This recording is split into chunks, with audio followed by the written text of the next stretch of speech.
Great. I will just share this screen. Can you guys see that?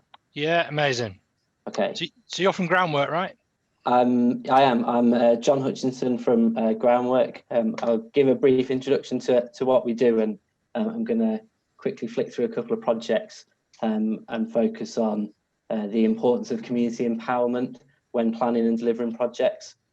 So those that don't know, Groundwork is a federation of charities working across the UK. The focus is on mobilising practical community action on poverty and environment. We started life in Merseyside in 1983. There are now 20 trusts across the UK, 1,400 employees, and a number of trusts in the USA and in Japan. As an organisation, our approach is to take a long-term commitment to improving places and doing that with communities at the heart. In 2019, the impact stats that are on the screen are what we achieved collectively. And today I'm going to focus on the importance of power, the importance in the power of people. The phrase, if you build it, they will come, is one, not the, but one of the biggest lies that Hollywood has ever told. It's our experience that if you do to a place or you do for people, that you rarely create the impact that you desire when you set out. Instead, you need to take an approach of community empowerment, and empowerment must be a key strategy for any project that you deliver. This process will start with consultation, speaking to people, engaging with your community, but also involving people at all levels of development, and then collaborating extensively with local partners and existing groups, and ultimately empowering people to make decisions, to lead the projects that they want to lead, and to create the change that they want to see in their local community. I'm going to touch on two projects that we run. The first is at the Grange, which is a community hub that we manage on Grange Park in Blackpool. The project started as a city learning centre. It was wildly underused and really unsuccessful in supporting anything in terms of the local community. Through a period of consultation, we spoke to the local community, asked them what they would like to see within the building, what they would like the change to be within the local community. We did this in lots of different innovative ways. We asked people to put their wishes on our Christmas tree, the things that they don't like on our bonfire, and then we burnt that at a later date. We've involved people from the onset, really, and we've involved hundreds and hundreds of people on this estate of 3,000 people.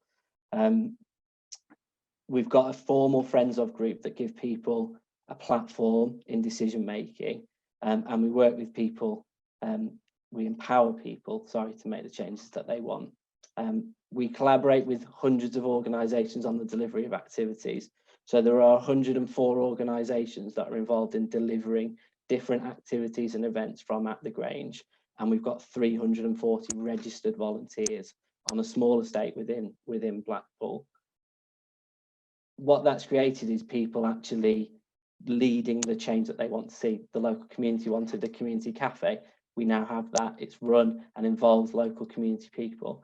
During the onset of COVID, the local community needed or requested distribution of food parcels.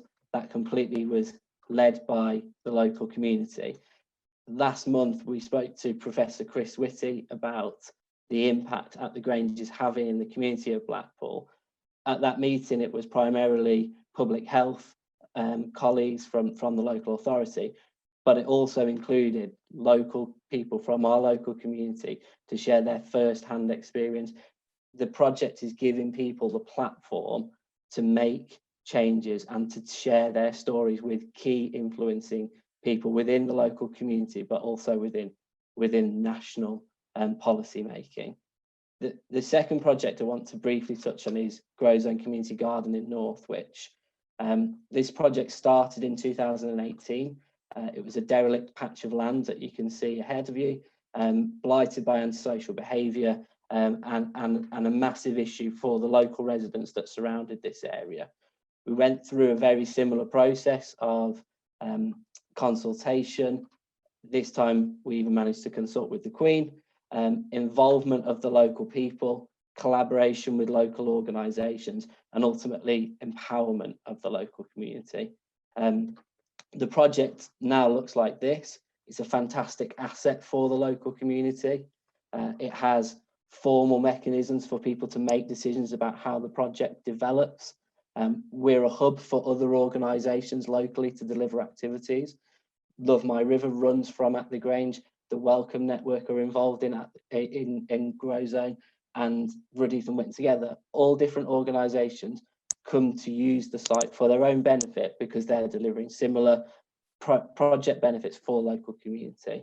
I want to briefly touch on a small capital project and how it embeds empowerment as a program. So this was our kitchen about 6 years ago, small fire pit in the middle of some logs, and it was we cooked loads of great meals on there, and it was a great asset for the local community. But people wanted more. The local community wanted a more usable and accessible kitchen. So we collectively fundraised, and we managed to get enough money to install a proper outdoor kitchen with running water that we could cook meals on.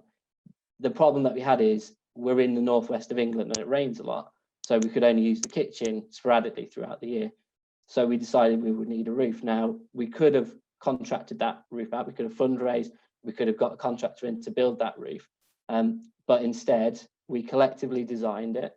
We learned new skills together, and we, over a period of almost a year, we built a roof onto the kitchen. That kitchen is now the heart of that community asset. Everything runs from that kitchen, whether it's cooking and eating or whether it's bands singing songs and engaging people in music. It is the heart of that project. What's most important is empowering people to deliver the change that they want. The fact that that kitchen roof has been built by local people that come and use the site means that they have true ownership of this project. And through formal groups like the Friends of Group, there is a platform to it involving decision making, but through practical projects like this, you can really empower people to make a change. I just wanted to point out that if you're interested in finding out anything more about the Grow Zone or At the Grange, there is a report that Groundwork UK published in September around, it's called Growing Spaces, and it involves the impacts of community hubs and their role in COVID recovery. And if anyone Brilliant. such as me, you can contact Fantastic, John. Absolutely bang on time.